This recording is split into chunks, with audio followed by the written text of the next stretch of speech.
సువాసన చేద్దాము. ఇప్పుడు మనం జీలకర్ర ఎంచుకుందాము.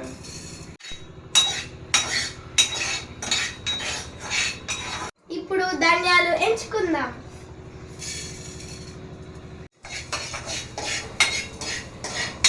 ఇప్పుడు ఎండుమిరపకాయలు ఎంచుకుందాం.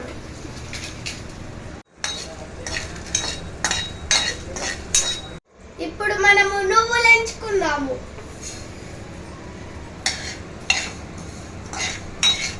ఇప్పుడు మనం పల్లీలు ఎంచుకుందాం.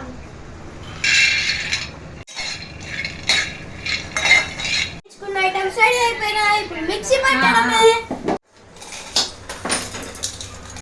అయ్యయ్యో, మనం ఆనియన్స్ వేసుకోవడం మర్చిపోయాము.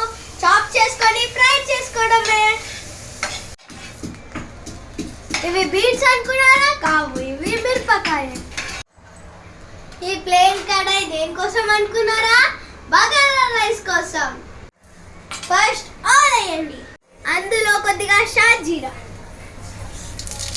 జీలకర్ర, లవంగ, ఇలాచి, దాల్చిన చెక్క, ఇది కరివేపాకు, ఇది బగారా ఆకు, ఇవి మిరపకాయలు.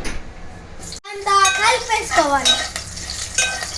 1 కప్ రైస్ కి 2 కప్స్ వాటర్ వేసుకోవాలి. తగిన ఉప్పు వేసుకోవాలి.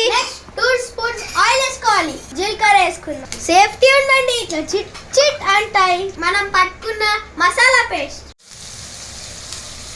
వాటర్ లో రైస్ వేసుకోవాలి. పసుపు వేయాలి. కారం వేసుకోవాలి. తగిన ఉప్పు వేసుకోవాలి. మసిలిన కర్రీలో వేయించిన మిరపకాయలు వేసుకోవాలి. పులుపు కోసం చింతపండు రసం.